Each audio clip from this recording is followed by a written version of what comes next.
Hi, I'm Jane, and together with Jodes, we are two proud feminists passionate about female empowerment. This podcast is our take on the real conversations, real issues, and real challenges we must stay focused on if we're going to inspire the next generation of female leaders, managers, and entrepreneurs to pick up the baton and continue the journey to equality. But be warned, there will be rants and the odd profanity, but mainly just lots of curious conversations, uplifting stories, great guests, and food for thought on the path we still have to travel. It is clear that our young girls need us to harness our gumption and to use our voices now to make the changes we all know need to happen. It's time to be a pioneer, not a passenger. To paraphrase the famous words of a female game changer, Hollywood's iconic Bette Davis, fasten your seatbelts. It's going to be a bumpy ride.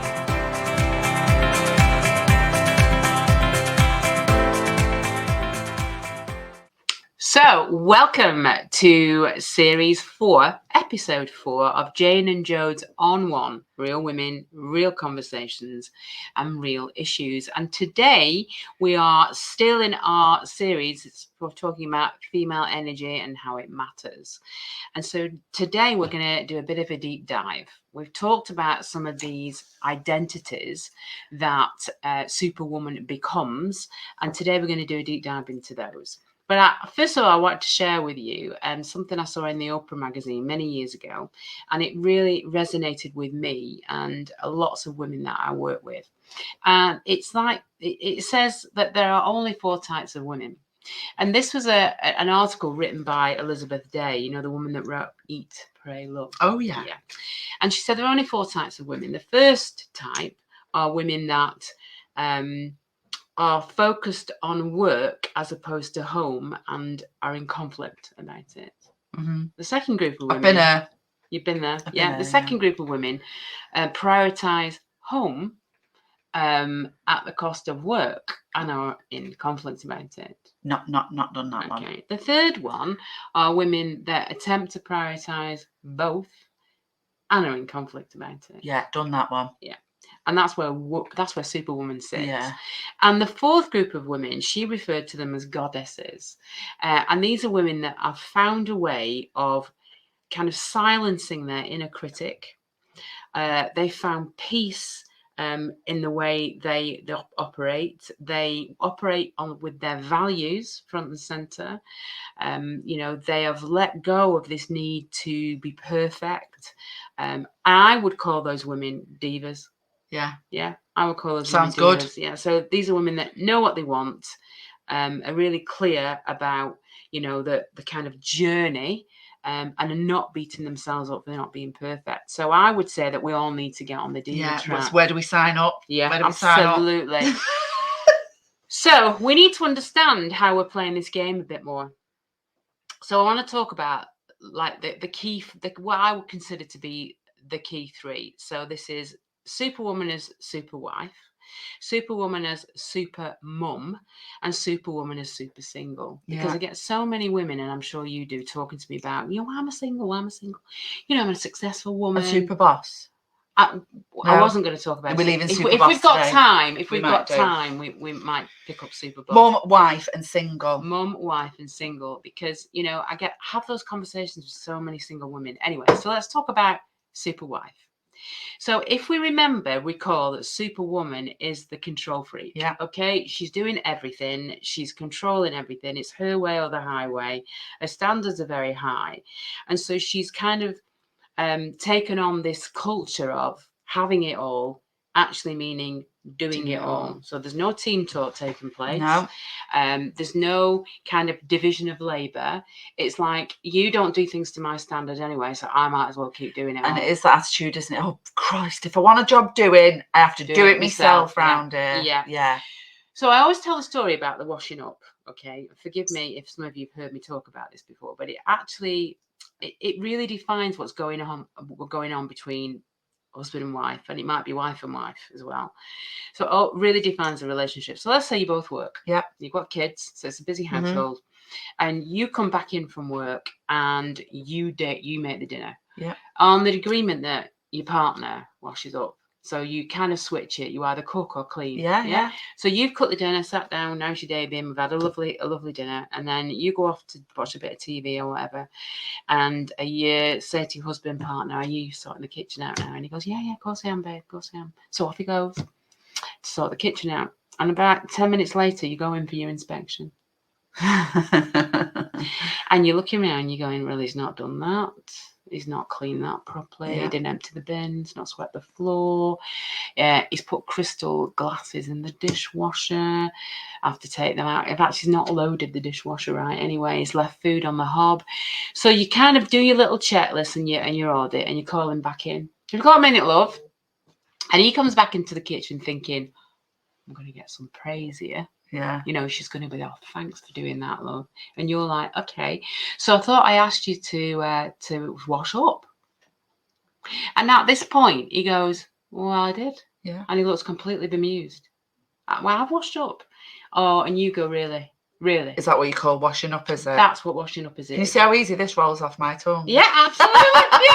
So what about this and what about that? And why didn't you put that away? And you've loaded the dishwasher wrong. And how long have we been together? And how many times have I told you that you don't put crystal in a dishwasher? And you haven't swept the floor. And the bin's overflowing.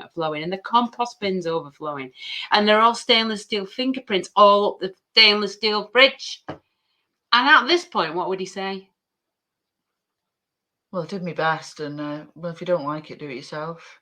And what do you say? Fine, I will. Absolutely.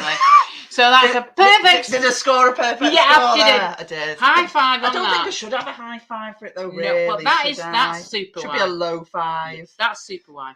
So now you're taking on everything. So I'm a fully qualified super wide. What would have been a different answer from him? No, from you. What would have been a different approach from you on that activity? What would have been a different approach? I could just let it go, really, couldn't I? If that's one option. I could have had that conversation a little bit differently, because I would be a bit passive aggressive. I think I would be. Yeah. Why have you? How have you? You've not. How many times? How many times? Yeah. So I could be less passive aggressive and maybe just ask. Make a positive request of. So what might be another thing he might say to that? So you've just read out this whole list of all the things he didn't do. Yeah. What might another response be rather than, do it yourself next time? What might be another response he might say? Oh God, mate, you've got me. Yeah. So you just asked me to wash up. And that's what I did. Yeah. I don't understand all these other things you bring. You didn't ask me to do that. And then you might go, well, do I have to ask all the time? Is it, when I clean the kitchen, do you not notice that I do all these things? And he'll be like, no, I don't. I don't notice them. No idea. Yeah. Yeah.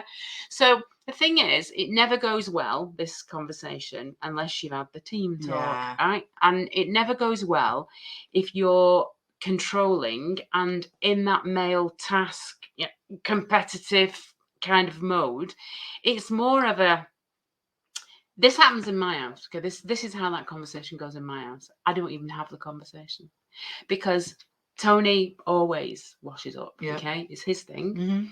And I know that I have to go in that kitchen after him and spend 5 minutes getting that kitchen to my standard. Yeah, because it is my standard. It's not his. It's not his standard. So why? And he's allowed to not have the standard, really, isn't he? It's my standard. So I know that you want to wipe things down. I know that you want to lifted the washing up bowl and cleaned out the sink. I know he won't have got the kind of the super duper silver cloth out of the drawer for the fridge and the toaster and all that business. I know, because he's just, that's not where his head is. No. His head is, I'm going to wash up. I'm going to get the kitchen looking tidy. Yeah, brilliant.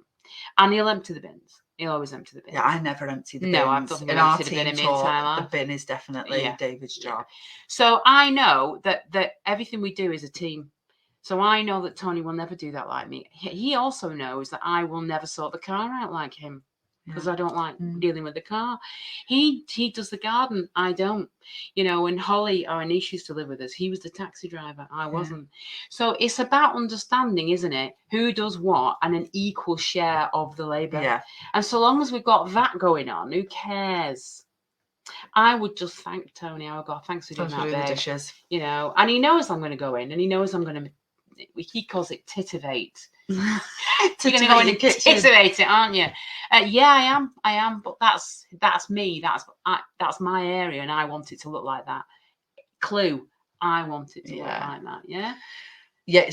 I think sometimes we convince ourselves, don't we, that our standard is the standard, the universal standard, and actually it's not. There isn't one. No, there's not one. No, and then we push everybody else to that standard, and because they can't meet it or they don't want to meet it, super wife then takes on it all. Yeah, she goes, right, well, I'll do that. Well, I'll do that. Well, I'm going to do the shopping because you forget stuff. No one else is going to do it unless I do it. So I've got to do it, and I've got to do it, and I've got to do it, and I've got to do it. Before you know it, you stress out your brains. You're managing the house like a military operation with an emotional, exhaustion every single day. If you're doing that, you're in super wife. Yeah, totally. Okay? You're in super wife. And then the other thing that goes along with super wife is super mum. So super mum has a very similar behaviour here, but she doesn't have those conversations with her kids. She particularly when they hit teenagers. Yeah. So she's still tidying their room. She's still doing their washing. She's still picking up their odd socks. She's still getting them ready for school at 14. Right, I've done your lunch and I've sorted that out for you. Because, well, if I don't do it, he'll go to school and he won't eat. Or if I don't do it, the washing won't get done. He won't have a uniform to wear. So she has this mentality that everything is her responsibility. Yeah. Everything. And the more you do that, the more people will let you do that. Yeah. I've never fallen in the super mum trap, if I'm honest. I've always been a bit of a kind of mum. Yeah. Yeah. Like if you saw my youngest daughter's room, you'd think we'd been burgled. Yeah. So you just That's how bad it is. And it doesn't smell that pleasant very often. But I'm like, it's not my room. No. And there is an element of that being a teenager and them having to work through that, isn't there? Yeah. And you can't, we all did it to a degree. I didn't. I was always super tidy. Oh, Amber was. Yeah, super tidy. But it's like a rites of passage, that kind of a thing, isn't it? I mean, my brother's room was an absolute. I mean, honestly, his bed was broken. My mum and dad refused to fix it because he'd gone through like 6 beds. Because he used to play air guitar on his bed and jump up and down on it, and break it. And they said, "That's it. We're not buying you another one. You're breaking another one. You sleep on it." So he was sleeping on a bed with books underneath. He got these built-in wardrobes he never put anything away in. No. So he had a chair stacked with clothes on. I've got one of them though, Have you? A chair. What? It's my chair drobe. Chair drobe. I have a floor drobe and a chair drobe. Yeah. So, and my mum would go in and put them all away, and after about 2 years, she went, "Not doing it anymore. I'm not doing it anymore because it's not appreciated, and you don't get it. So you want to live like that. Nothing in return, is there? You live like that. No. So it's very easy to become super mum. Yeah. But the problem is with super mum, she also doesn't set up those girls and boys for a life of independence. And that's the issue, isn't it? Is that then all of a sudden they move into young adulthood and they're incompetent. Yeah. And also from a son point of view, you're actually teaching the boy that it's the girl's job to do all of this. So, you're teaching that boy to get a wife. He'll put the washing machine on, he'll do all these jobs. And she'll have a job, so she'll be contributing to the income. But it's her job to do all that, isn't it? I think it's just worth saying at this point that we've got some unwelcome guests with us on the podcast today. So if you can hear him tatting away in the background, you know what? It's real life. We're having a new roof. We're having a new roof, yeah. At the minute, it's like, for the duration of the rest of the year, it's driving me nuts. But we need a new roof, so that's the deal. We're living with it. We're rolling with it. We're living with it. So now we talked about super wife and super mum. Let's very quickly then fit in the super boss, because you can see the model of behaviour here, can't you? So if you're super boss, you've got very high expectations, right? Your standards are very high. And instead of leading with your values, you're leading with those standards. So you're saying to people, right, I want it done this way.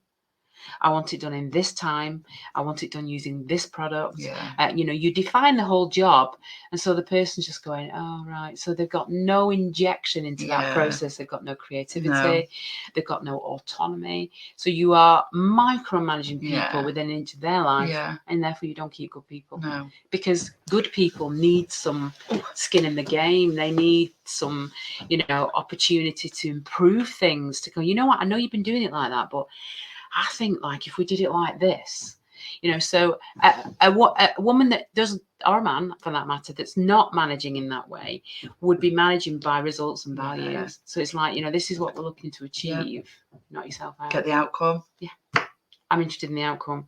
I'm interested in us being better, bigger, stronger, more profitable, blah, blah, blah. How we do that, obviously we have to fit into some processes, because our industry might be defining that for us. Yeah. But there still has to be some level of autonomy, independence. To be able to innovate and figure out a better way to do things. Absolutely. So if you find yourself talking about, well, you can't get the staff anyway. Yeah. Nobody's as good as me, so I might as well do it. And this hits entrepreneurial women even stronger. Yeah. Because, to grow a business, you do have to let go of it. And takes a lot of courage. And especially, when it's been something that you've grown from scratch. Yeah. You're quite attached to it, really, aren't you? It's not somebody else's business that you've gone into and picked up a job. No. And I mean, I think you're quite attached to that. Yeah, well, I can talk with experience about that entrepreneur. Yeah. Because obviously I've grown several businesses, and when I've let go in certain ones of those businesses, they've disappeared. And that's because I've let go to the wrong person. Yeah. So, you have to be careful. You're not just letting go. You're letting go having the right team behind you. And I mean, I'm in that position again now with Girls Out Loud. Yeah. I can't be Girls Out Loud forever. I know you might want me to be, but it's not going to happen. And I'm 60. The immortal Jane Kenyon. Yeah. And I'm 60 next year. So I have to start thinking about exit and handover and so on and so forth. And it is tough. It is really tough. Yeah. So it's easy to be kind of all of those super women versions all at the same time. Well, that would be exhausting. Yeah. But I think there'll be women who listen to this who are like, oh, tick. Tick. Oh, yeah, that's me. That's me. Yeah. Oh no, I do that as well, and that, and no wonder I'm on my knees. Yeah, absolutely. And it's also about recognizing your triggers, isn't it? We were talking about this before. It's we all have this identity in us. We all do, because we're all working women. Yeah. And the culture is still that you will do it all. Yeah. So that the society and the way our culture is sort of like defined, it's like, you can go out to work, love. Of course you can. I'd love you to go out to work. Yeah. But actually, I don't think you're dropping any of this, because this is still your job as well. And we're still there. Yeah. We're still in that. So when you talk to women about this, you might get one in maybe 50 that says, well, that doesn't happen in my house because my husband does all of that. And all the other women are like, oh. But they'll say, oh, isn't he good? Isn't he lovely? How did you get him? How did you find him? Buried treasure. Yeah, he's just one of a kind. People say that to me about Tony all the time. He's not one of a kind. He just kind of gets the deal. We had the talk very, very early on in our relationship. He knew I was a career woman. He was at the end of his career. He's 12 years older than me. He was retiring. So, we knew where we were. Wasn't it? Yeah. We don't have kids together. So I think that's a big issue. That's a big thing that we don't have to put and I into think the for mix. a lot of women, all of this, it's like a snowball, the way it develops. For many of them, life just gets carried away, doesn't it? Before you know it, it's all there. Yeah. You don't always have this master plan. No. And everything. Very rarely does it happen according to the plan, if you have got one anyway. Yeah, because you might start work just to give yourself get your brain working.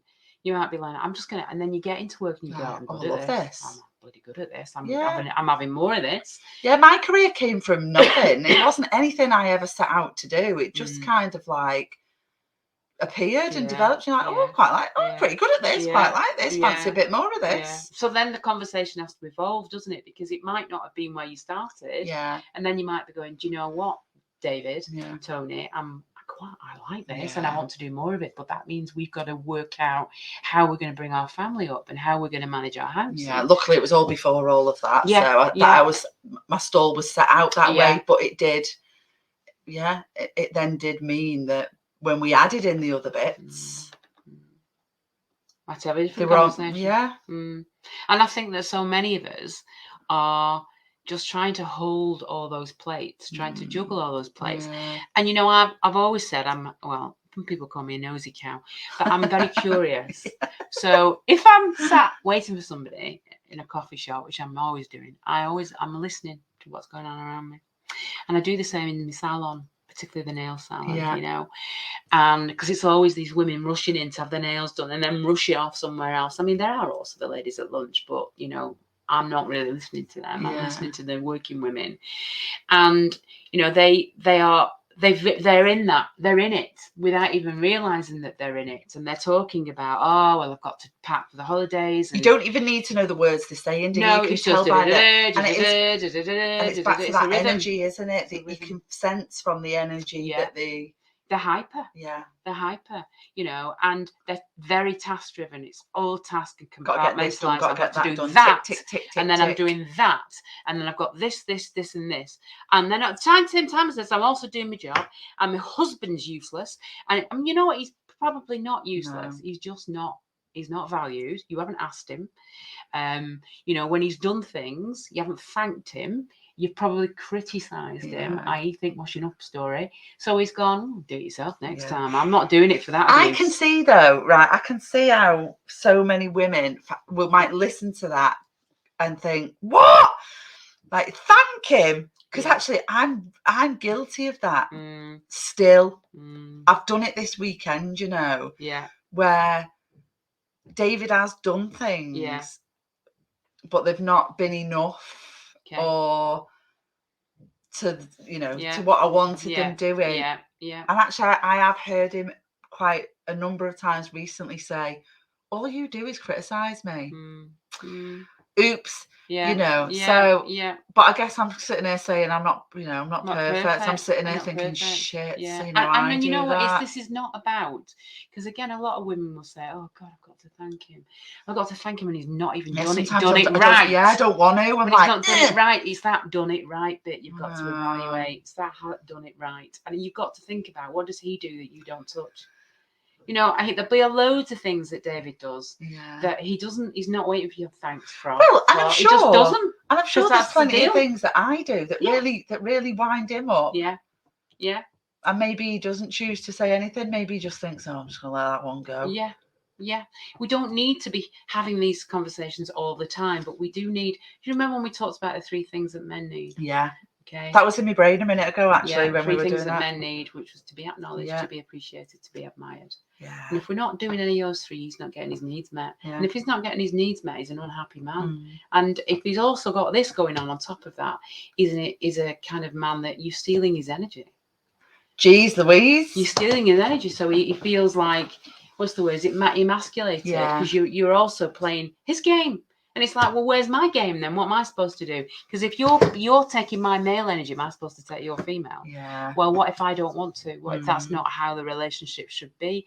And in some relationships, that is exactly how it is, and it works. It works. If that's what you both want. If that's what you want. Yeah. But if you're a male in your male energy and you start stepping into my energy, what am I supposed to do? Yeah, you knock me out of my place. Absolutely. So what do? I step back. I just go, you know what? Get on with it. I'm not, you know, and I become less than, and I don't sit where I should sit, and therefore then the relationship starts to. And I think this will be the funny thing that maybe lots of people don't realise, men and women, because actually it'd be really easy to listen to the beginning of this conversation and be like, oh, here we go. Here's these women having a flipping pop at men again. Yeah. When actually, if you listen to the end of the conversation, this is a look in the mirror moment, isn't it? Yeah. It's not we're not sitting here going, oh, women can't get into their own energy and, you know, we've got to do this, having it all, doing it all thing. It's, you know, it could be very victim mentality. And I see and hear lots of women that sound quite... Yeah. I know that sounds harsh. I don't mean it in a nasty way. What we're saying here and throughout all of this series is that we've been, in a way, pushed into this, haven't we? Because of the male-coded world. Yeah, and because, you know, we've kind of asked to enter that world, but the men already in that world don't want to change it, and they don't want to change things at home.